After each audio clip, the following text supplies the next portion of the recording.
पानीपत बिजली विभाग में काम करने वाला स्थायी कर्मचारी जसबीर प्रजापति, जो कि चंदोली गांव का रहने वाला है, करोड़ों रुपए का घोटाला करके फरार हो चुका है। जसबीर लोगों को सरकारी नौकरी लगवाने के बहाने लाखों की ठगी करता था। जिन लोगों से जसबीर ठगी करता था उनमें सरकारी कर्मचारी, कोर्ट के वकील, उसके करीबी दोस्त और पुलिस विभाग के अधिकारी भी ग्रस्त हैं। फिलहाल डीएसपी सतीश वत्स ने जसबीर पर एफआईआर और जांच के आदेश दे दिए हैं। एक शिकायत आई है, पैसे का आरोप लगा रहे हैं कि नौकरी के नाम पर कुछ लोगों से पैसे ठगे हैं। तो इस विषय में हमारी जो स्पेशल डिटेक्टिव यूनिट है उसमें मैंने मार की और जांच करके में जो भी फैक्ट्स आएंगे उसके आधार पर तुरंत कार्रवाई की। जैसे ये चेक वगैरह दे रखे हैं सभी को और वो चेक बाउंस हो रहे हैं और ये अपने घर से गायब है। जांच के दौरान सारी चीज़ें ये आएंगी। ये अपना जिसके पास भी जो प्रूफ है वो जांच अधिकारी को दें। हम जल्दी से जल्दी इसमें जो भी कानूनी कार्रवाई बनेगी वो करेंगे। नमस्कार, मैं अभिषेक वर्मा, न्यूज आ रहा है वर्ल्ड टाइम्स में आपका स्वागत है। पानीपत का कौन मैन, अभी तक आपने सुना होगा सुकेश कौन मैन, जो कि कई सौ करोड़ का घोटाला करके दूसरों का विश्वास जीतकर और घोटाला करता है। ऐसे ही पानीपत में एक व्यक्ति है जसबीर प्रजापति, चंदोली गांव का रहने वाला, वो भी सरकारी व्यक्ति, सरकारी कर्मचारी है बिजली विभाग में। और अब इन सब लोगों के साथ यहां तक कि वकीलों को भी नहीं छोड़ा गया। पूरी जानकारी के लिए बात करेंगे। हाँ जी, नमस्कार सर, मेरा नाम राहुल कुमार है और मैं जसबीर प्रजापति के साथ पढ़ा हुआ। वो मेरे साथ उसे 5 साल स्टडी करी है और मेरे साथ घर पे आना जाना भी था उसका। काफी सालों से हम आपस में बैठते उठते थे, अच्छे दोस्त भी रहे। बिल्कुल अच्छे दोस्त थे, घर आना जाना भी था, हमारे साथ बैठते थे, घूमते भी थे, खेलते भी थे, सब काम किया हमने साथ। उसने मेरे साथ जनवरी फरवरी में मेरे साथ बातचीत इस चीज के रिगार्डिंग शुरू करी। बोला मेरे पिताजी की तबीयत खराब है। मेरे से और कोई बात नहीं हुई, मेरे पिताजी की तबीयत खराब है, मुझे पैसों की अर्जेंट नीड है, भाई प्लीज मुझे दे दे। मैंने कहा भाई मेरी सिस्टर की शादी है, मुझे फंड की रिक्वायरमेंट है। भाई तेरी सिस्टर मेरी सिस्टर, तू और मैं अलग है क्या? तेरी सिस्टर की शादी से पहले मैं तेरे को सारे पैसे दे दूंगा भाई, अभी मेरी मजबूरी है, मेरी हेल्प कर दे, मैं तेरे को जरूर करूंगा, बढ़ा के भी दे दूंगा। और बोल, उसने मुझे चेक भी दिया बकायदा, चेक भी उसका बाउंस हुआ ना। उसके बाद उसने मुझे 1,45,000 किस्तों में दिए भी थोड़े बहुत, लेकिन अभी मेरे 5,05,000 रुपए अभी मेरे पेंडिंग। टोटल कितना अमाउंट लिया? मैंने 6.5 लाख रुपए उसे दिए थे, एक बार 3 लाख, एक बार 3.5 लाख, 2 बार मैंने उसे पैसे दिए थे, जिसमें से उसने मुझे 1,45,000 मुझे दे भी चुका है। उसने जब मैंने थोड़ा ज्यादा प्रेशर किया था बीच में से दिया भी था, बाकी 5,05,000 मेरे अभी भी पेंडिंग है। तो कोई कोशिश किया आपने लेने की? और सर कॉल वगैरह? मैंने कॉल वगैरह बहुत करी। उसने मेरे नंबर जब घर आना जाना था तो आप घर नहीं गए? जब मैं घर पे जब भी जाता था वो मिलता नहीं था। मैंने देखो उनके घर वालों से बताया नहीं कि पैसों का लेन देन है।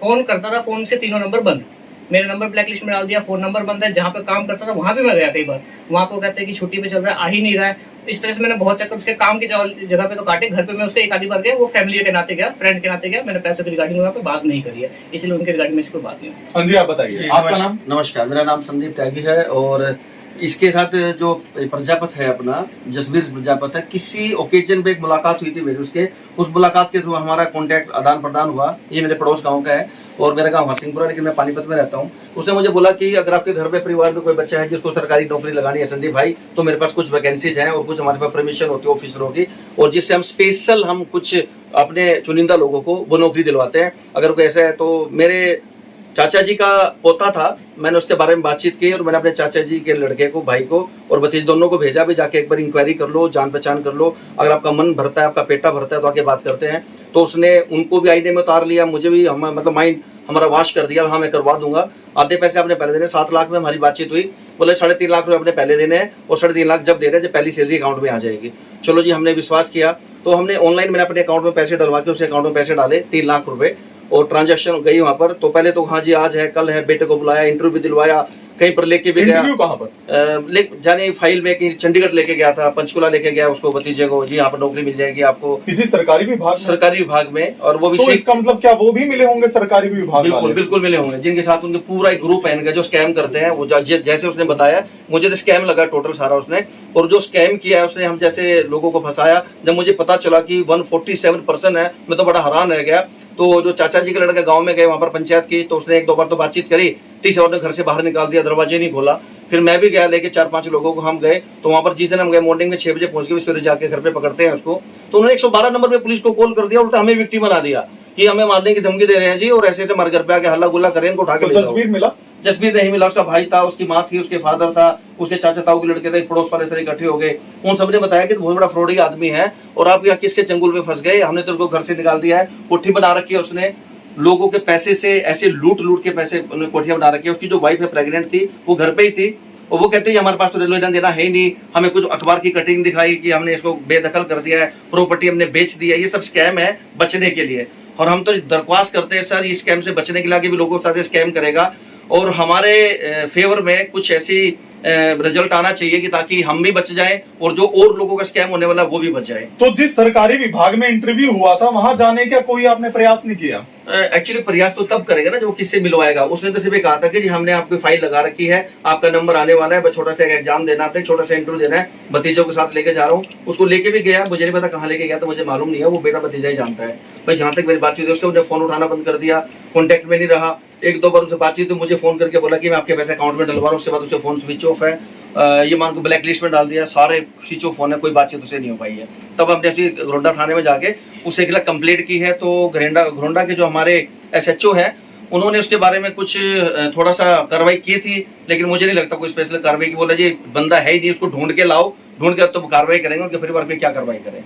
तो हम तो यही रिक्वेस्ट करते हैं हमारे जो अधीक्षक साहब हैं और हमारे जो उप अधीक्षक साहब हैं कि सर आपसे रिक्वेस्ट है कि ऐसे फ्रॉड लोगों से हमें न्याय दिलवाया जाए, हमारे पैसे वापस हो जाए और जो और लोगों के साथ फ्रॉड होने वाले हैं उससे बचाया जाए। Thank you very much. हाँ जी सर। सर आप तो सीनियर वकील नजर आते हैं। नमस्कार जी। नमस्कार जी। मेरी प्रैक्टिस होगी लगभग 26 साल की यहाँ पर, और जो है मेरा नाम है विजय मुकेश भाटिया एडवोकेट। मैं बिजली बोर्ड के पैनल पर वकील था।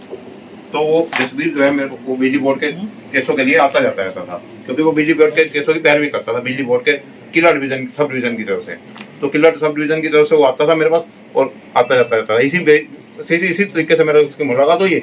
और जब मुलाकात हुई तो उसने मुझे एक दिन अचानक ही कहा, काफ़ी टाइम से आ रहा था वो, अक्टूबर के फर्स्ट वीक में, अक्टूबर 2024 के फर्स्ट वीक में वो मेरे पास आया और मुझे कहा कि मुझे बहुत अर्जेंट पैसों की जरूरत है, मुझे लगभग 2 लाख रुपए दे दो तो मेरा कुछ काम हो जाएगा। वो क्या कारण बताया पैसे का? उसने कहा कि मुझे परिवार में जरूरत है, मेरी वाइफ जो है प्रेग्नेंट है और मेरे पिताजी बीमार हैं और मुझे अर्जेंट मेरे पर्सनल नीड के लिए पैसे चाहिए। सिर्फ 2 लाख की बात है, मुझे 2 लाख रुपए दे दो। आप तो मुझे अच्छे से जानते ही हो, मैं बिजली बोर्ड में पक्का कर्मचारी हूँ। पक्का कर्मचारी होने के नाते और अपने बिजली बोर्ड के उसके अलावा उसके मेरे को एक चेक देने का वो वादा किया कि साथ के साथ मैं आपको एक महीने का चेक देता हूँ, 11/11/2024 का चेक देता हूँ, तब तक मेरे पैसे आ जाएंगे, मैं आपको वापस दे दूंगा। तो उसने मेरे को इसी तरीके से मुझे मना लिया, अपनी साजिश के तहत मुझे मना लिया और मेरे से जो है पैसे ले लिए। 2 लाख रुपए मैंने उसके खाते में ऑनलाइन ट्रांसफर करे हैं और उसने मुझे साथ के साथ चेक दे दिया 11/11/2024 का। लेकिन 11/11/2024 को जब मैंने कहा कि मेरे भाई पैसे मैं लगा दूं चेक, बोला कि अभी नहीं लगाओ, थोड़े दिन और रुक जाओ। तो टाल मटोल करने लगा। मुझे शक हो गया कि ये तो फ्रॉड आदमी है, इसने कुछ ना कुछ इसी तरीके से मुझे फंसाया है। और मेरे को शक हो गया तो मैंने कहा मैं चेक लगा रहा हूँ। कहता है मेरी थोड़ी सी बात मान लो, मेरा थोड़ा सा दिन रह लो। तो उसकी मंशा ये थी कि मेरे चेक का टाइम निकल जाए। वो चाहता था कि चेक का टाइम निकाल दूं, मेरे 3 महीने किसी तरीके से इनको निकाल दूं इसी उसमें। तो मैंने बिजली बोर्ड में जाकर पता किया, तो मैंने कहा बिजली बोर्ड में वो आया कर्मचारी आता है जसबीर, तो वो बोले कि वो तो बड़ा फ्रॉड है। मुझे पता चला कि उसके खिलाफ तो काफ़ी शिकायतें आ रही हैं और जो है वो बिना किसी कारण बताए अपनी ड्यूटी से अब्सेंट चल रहा है। तो मुझे बड़े हैरानी हुई कि इस सरकारी नौकरी का विश्वास करते हुए मैंने उसको तो आप कितने दिन बाद गए थे वहाँ पर विभाग में? लगभग दिसंबर 2024 में। तो मेरी जो है वो खत्म हो गई। तो मैंने चेक अपना बैंक में लगा दिया, पता चला कि चेक बाउंस होना था, बैंक बाउंस हो गया। तो मुझे बहुत वो हुआ।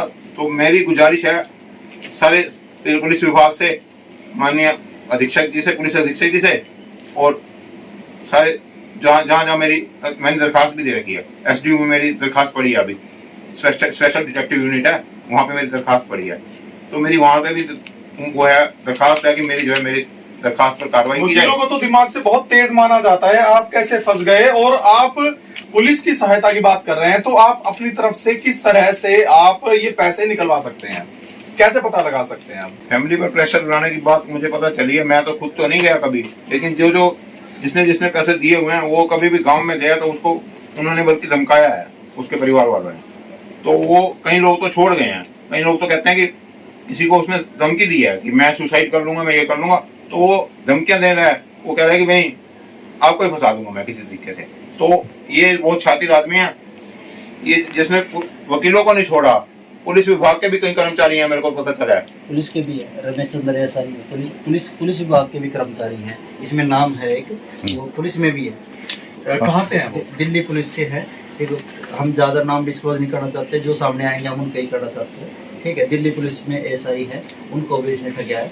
और एसडीओ भी है, और बिजली विभाग से भी हमारे पास आए हैं, पर सभी आदमी अपने शर्म के मारे भी हमारा नाम ना गया है, तो हमारे ज़्यादा आगे नहीं है। आज के दिन भी करीबन हमने 10-12 व्यक्ति को फ़ोन किया था, ज़्यादा नहीं किया था, इनमें से 5-6 व्यक्ति यहाँ पर प्रोजेक्ट हैं, और भी काफ़ी व्यक्ति हैं जिनके अदर एडवोकेट्स हैं उनके साथी, उनको भी हम जानते हैं।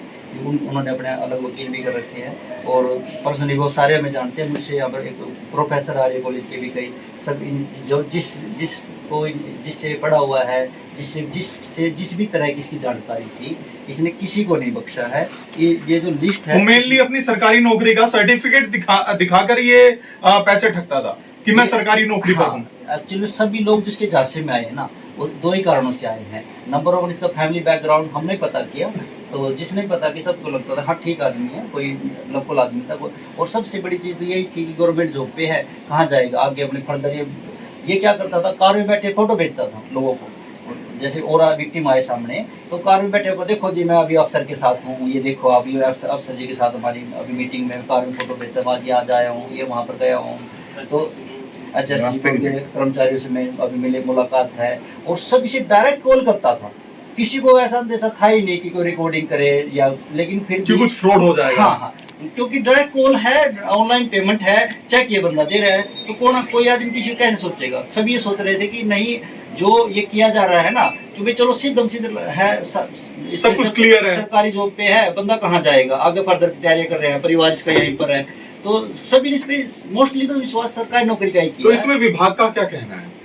विभाग के से हम मिले हैं, जिनसे भी मिल गया, जिसके साथी थे, सभी की एक लाइन थी कि ये वहाँ से एबसेंट चल रहा है बिना किसी कारण के, और उन वहाँ पर भी ठगी हुई है लोगों के साथ में, लेकिन सभी अपने जैक लगा रहे हैं किसी वे से। कोई जैसे खुद परतुल्य के व्यक्ति हैं, उन्होंने अपने वे से इनके अपने गांव में इनसे बात करके, इसने कंप्लेंट जो इसने एक केस है जो ये बता रहा हूँ, इसमें उनका नाम भी लिखवाए हैं, ना ही बिजली बोर्ड वालों के 1-2 के जितने भी इनसे फ्रॉड किए, एक नाम के नाम लिखवा रखे हैं।